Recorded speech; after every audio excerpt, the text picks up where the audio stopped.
Welcome viewers. और दोस्तों, सबसे पहले यह है डिस्क्लेमर। और जैसे कि मेरे पास कमेंट आते जा रहे हैं, मैं अकॉर्डिंगली वीडियो बनाते जा रहा हूं। दोस्तों, मैं कोशिश कर रहा हूं कि ज़्यादा से ज़्यादा व्यूअर्स का जो है कमेंट का मैं रिस्पॉन्स कर सकूं। इसी चीज़ को आगे बढ़ाते हुए दोस्तों, मेरे पास एक सुजलॉन एनर्जी के ऊपर बोला गया है कि वीडियो बनाइए, अपना व्यू दीजिए। तो दोस्तों, जो बेस्ट मुझे लगता है मैं वो शेयर करता हूं, और आप सब लोगों से रिक्वेस्ट करूंगा अपने फाइनेंशियल एडवाइज़र से डिस्कस करने के बाद ही कोई डिसीजन लीजिएगा दोस्तों, क्योंकि मेरा सिर्फ और सिर्फ एक एजुकेशनल चैनल है।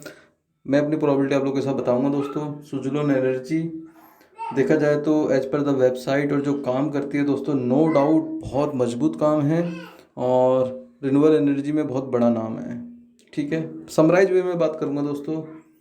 ये देखिए, रिन्यूएबल एनर्जी में नंबर 1 भी दिखा रहे हैं, और मीन्स कह सकते हो 1800 प्लस ग्लोबली कस्टमर हैं। आगे फटाफट अपनी बात करते हैं। करंट प्राइस दोस्तों 5 रुपये 20 पैसे है। 52 वीक हाई 8 रुपये 45 पैसे है, जो अभी रिसेंट में लगाया था। प्राइस बैंड अभी 10% का चल रहा है, और पर्टिकुलर छोटा शेयर है दोस्तों, पेनी शेयर है, रिस्की शेयर है। इसके अंदर वॉल्यूम होना स्वाभाविक है। 1 करोड़ की लगभग डिलीवरी अभी भी उठ रही है दोस्तों, 62+% है। ये रही दोस्तों हवाबाजी जो आप लोग वीडियो में देखते होंगे। मैंने भी कोशिश करी है अपनी तरफ से पंप भरने की, बट अब ग्राउंड में लेवल में बात करते हैं, ज़मीनी स्तर में क्या स्टेटस है। ठीक है, जो लोगों को बात समझ में आएगी दोस्तों, मुझे पता है वो वीडियो लाइक भी करेंगे, चैनल को सब्सक्राइब भी करेंगे। फटाफट दोस्तों, सबसे मेन चीज़ किसी भी कंपनी की होती है फाइनेंशियल। इसके फाइनेंशियल आप देखिए, आपको समझ में आ जाएगा एक चीज़ कि लगातार लॉस तो है ही। जो एबिटा मीन्स समझते होंगे आप लोग, अर्निंग बिफोर टैक्स। एक मिनट, डेप्रिसिएशन वगैरह सब कुछ मीन्स उससे पहले की जो अर्निंग होती है। कितना कमाया, कितना खर्चा हुआ, तो आप देख सकते हो लगातार दोस्तों लॉस है। और ये 2019 से दिखाया हूँ मैं, लेकिन अगर आप 2018 में भी जाएंगे ना दोस्तों, तब भी ये स्टेटस, यही सेम स्टेटस दिखेगा। तो इससे क्या समझ में आ रहा दोस्तों, बार बार बोलता हूँ, पेनी शेयर है। पेनी शेयर के अंदर कुछ प्रॉब्लम होगी तभी वो पेनी शेयर बनता है। इसके अंदर प्रॉब्लम यही दिखती है कि मुझे इसके फाइनेंशियल बहुत वीक दिखते हैं दोस्तों।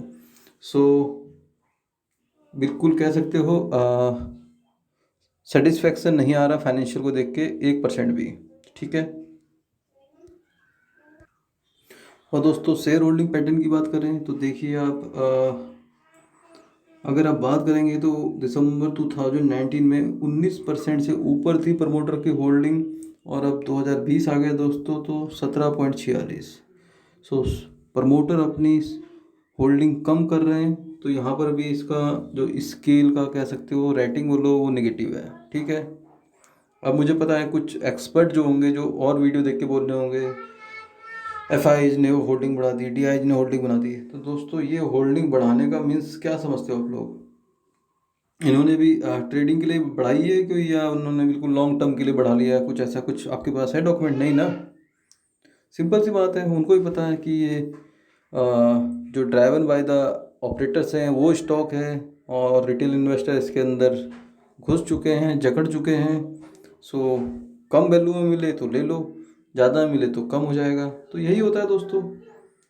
वो भी कमाने के लिए ही है, ऐसा है नहीं। बट प्रमोटर की होल्डिंग मस्ट होती है दोस्तों, वही कंपनी को कह सकते हो संचालन करने में बहुत योगदान करता है। ठीक है, मेरे हिसाब से प्रमोटर की होल्डिंग मुझे अच्छी नहीं लगी। किसी को लग सकती है तो that is other thing. Financially मुझे अच्छी नहीं लगी, मैंने दिखा भी दिया। 2018 से 2021 आ गया दोस्तों, लगातार लॉस पोस्ट किया है। और अब मैं एक्सपर्ट को आंसर दूंगा, मुझे पता है तुरंत कमेंट आ जाएगा कि आपने कैसे बोला लगातार करा है, सितंबर में तो प्रॉफिट आया था। यस दोस्तों, सितंबर में प्रॉफिट पोस्ट किया है 672 करोड़ का। ठीक है, अब मान ली मैंने आपकी बात। क्यों करा है वो मैं बताता हूँ। ये दोस्तों 4 फरवरी का पत्राचार है सुजलोन का, और आप इसमें देख सकते हो जो इनकी बोर्ड मीटिंग थी हुई थी, उसके अंदर इनके 3 एजेंडा थे दोस्तों। आप पूरा पढ़ लेना, स्क्रीनशॉट ले लेना। मैं क्योंकि छोटा वीडियो बनाने में ज़्यादा विश्वास रखता हूँ। बेसिकली पहले पॉइंट में आते हैं कि जो प्रॉफिट दिखाया गया है उसकी बात देखते हैं यार। ये इसकी फाइनेंशियल है दोस्तों, ठीक है। अगर आप थोड़ा सा अगर छोटा मोटा भी माइंड लगा लेंगे दोस्तों तो आपको समझ में आ जाना चाहिए, ठीक है। ये देखिए 959 करोड़ का रेवेन्यू दिसंबर 20 में जनरेट करा है, पॉइंट समझना दोस्तों। और एक्सपेंस कर दिए हैं 1070 करोड़। तो दोस्तों फ़ायदे का सौदा है नुकसान का सौदा है। रेवेन्यू हावर बढ़ते हुए क्रम में दिख रहे हैं, बट एक्सपेंस भी तो बढ़ गए उतने, ठीक है। सितंबर में आते हैं जिसके मेन पॉइंट है जो प्रॉफिट आया था, तो 724 करोड़ का रेवेन्यू है, ठीक है। एक्सपेंस 800 प्लस, दैट मीन्स यहाँ पर भी निगेटिव है दोस्तों, पॉइंट नोट करना।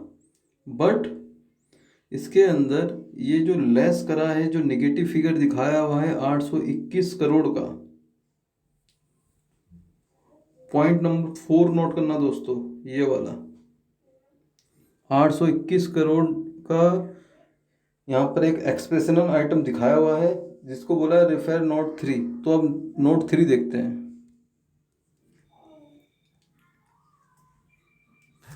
ये रहा दोस्तों नोट 3, ठीक है।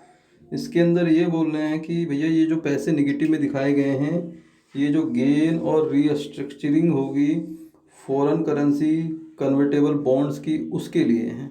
तो दोस्तों ये रोज़ रोज़ तो चीज़ होती नहीं है, आपको समझ में आना चाहिए। सो ये मेरे हिसाब से वन टाइम होगा, इसी वजह से सितंबर का हमें प्रॉफिट दिख गया। होप मैंने क्लेरिफाई कर दिया आपको कि सितंबर का हमें प्रॉफिट क्यों दिखा। बट 2018 से नज़र मारो दोस्तों, निगेटिव है, ठीक है। मैं कोई निगेटिविटी फैलाने के लिए वीडियो नहीं बना रहा हूँ दोस्तों, जो मुझे लगता है, जो मेरी इसमें एनालिसिस है, मैं वो शेयर कर रहा हूँ। आप लोग असहमत हो सकते हो, अपना डिसीजन आप खुद लीजिएगा दोस्तों, आपके प्रॉफिट लॉस की जिम्मेदारी आपकी खुद की है। बट मेरा जो मानना है इसमें, जो मुझे दिख रहा है, मैं वही बोलूँगा, ठीक है। इसके नीचे देखो दोस्तों 2-3 नोट और डाले इनने, ठीक है। अगर आप ढंग से स्क्रीनशॉट लेके पढ़ना चाहोगे तो मेरे हिसाब से आपको बहुत सारी चीज़ें इसके अंदर से क्लियर हो जाएंगी। ये यहाँ पर बार बार लिख रहे हैं कि भैया अभी जो बोरिंग्स हैं वो 284 करोड़ की वहाँ से आ गई, 43 करोड़ की वहाँ से आ गई, ये सब कर्जा है दोस्तों। और रिस्ट्रक्चरिंग करेंगे डेप्ट की, अब पॉइंट समझना। सो बेसिकली जो इनकी दूसरी सब्सिडरी थी वो शायद क्लोज हुई हैं, और ये उसी का एडजस्टमेंट का इन्होंने यहाँ पर दिखाया है। बट मैं तो सुजलोन एनर्जी में फोकस करता हूँ। सो दोस्तों ये वाला पॉइंट मैंने यहाँ पर क्लियर कर दिया, जो ये प्रॉफिट आया था, ठीक है। तो मीन्स फाइनेंशियल ओके नहीं लगे, ठीक है। शेयर होल्डिंग पैटर्न ओके नहीं है। अब थोड़ा टेक्निकल में आ जाते हैं। सो दोस्तों टेक्निकल पैरामीटर भी देख लेते हैं। सो आपको एक लंबी गिरावट दिख रही होगी यहाँ से यहाँ तक, ठीक है। उसके बाद एक यहाँ पर बड़ी तेज़ी आई, ये जो इसने अपना 52 हाई लगाया। तो दोस्तों इसका रीज़न आप समझ सकते हो, जो सितंबर का प्रॉफिट है उसको कंसीडर करते हुए मेरे हिसाब से ऑपरेटर ने यहाँ पर गेम खेला है, और इस वजह से ये स्टॉक यहाँ तक पहुँच गया। जो मुझे लगता है, ये मेरी ओपिनियन है दोस्तों, मेरी ऑब्जर्वेशन है, मैं गलत भी साबित हो सकता हूँ, कोई बात नहीं। बट जो मुझे लगता है मैं वो बता रहा हूँ, ठीक है। सो इस प्रॉफिट शो करने का फ़ायदा मेरे हिसाब से ऑपरेटर ने उठाया, ठीक है।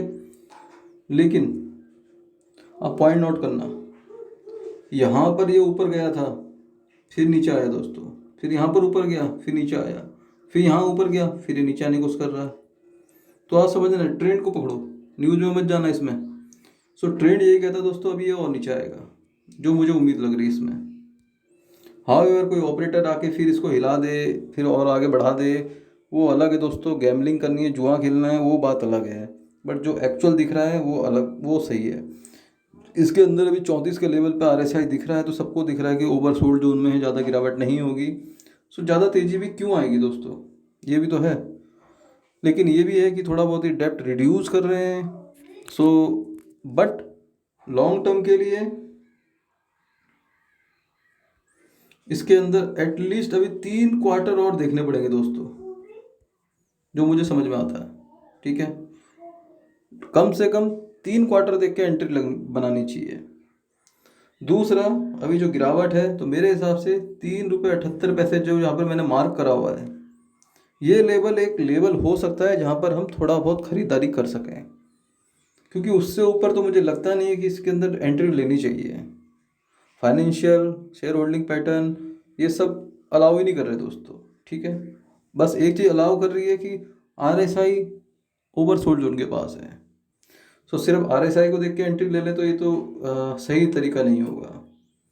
सो इसीलिए पेनी शेयर से हमेशा दूर रहिए दोस्तों। गैम्बलिंग कर रही हैं या फिर ऐसा कुछ फटाफट मनी कमाना है तो दोस्तों, जो ऑप्शंस चेन्स वगैरह का काम होता है उसके अंदर आप ट्रेडिंग करोगे तो 100 के 10,000 हो जाएंगे।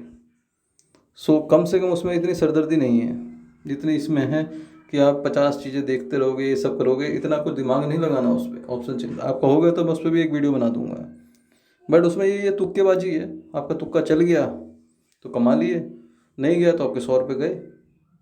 पेन थोड़ा कम है, सीधा लॉस है। सो ये चीज़ है। बट अगर आप कैपिटल अर्न करना चाहते हैं, कैपिटल को इंक्रीज करना चाहते हैं, कैपिटल को मतलब कह सकते हो पैसे कैपिटल के थ्रू कमाना चाहते हैं, तो जाहिर सी बात है स्ट्रॉन्ग फाइनेंशियल वाली कंपनी को पकड़िए और थोड़ा लॉन्ग टर्म का प्रोस्पेक्टिव होना चाहिए। सो लॉन्ग टर्म के लिए मैंने बोल दिया 3 क्वार्टर इसको देखना पड़ेगा, उसके बाद ही कोई एंट्री का विचार इसके अंदर किया जा सकता है। शॉर्ट टर्म में दोस्तों, अगर ये 378 के लेवल तक टच करता है, 380 तक आता है, तो यहाँ पर एक छोटी एंट्री बनती है, वो भी स्मॉल अमाउंट की। अगर आप इसके अंदर हो तो ज़्यादा ही इंटरेस्टेड हो इसके अंदर लेने के तो, क्योंकि ये छोटा अमाउंट है सो अट्रैक्टिव होता है, ठीक है। दूसरी चीज़, ऑपरेटर इसके अंदर आ गए तब वो अलग चीज़ है दोस्तों, वो कोई प्रिडिक्ट नहीं कर सकता। सो ये थी पॉसिबिलिटीज़। सो मेरे हिसाब से तो ऐसे शेयर से दूर रहना चाहिए, ये मेरी इसके अंदर राय है। बाकी आप लोग अपने फाइनेंशियल एडवाइजर से डिस्कस करने के बाद ही कोई एंट्री एग्जिट करिएगा दोस्तों। मिलते हैं नेक्स्ट वीडियो में। अगर बात समझ में आए, मैं कोशिश कर रहा हूँ दोस्तों कि आप लोग फंसे ना, बस ये मेरा वही है कि आप अपने जो इतनी मेहनत की कमाई है वो स्टक ना हो जाए कहीं। सो यही है, शेयर मार्केट का रूल यही है दोस्तों, सबसे पहले अपनी कैपिटल बचाओ। तो ऐसी जगह क्यों लगानी जहाँ बचने के चांस कम हो। सो मिलते हैं नेक्स्ट वीडियो में, बाय बाय।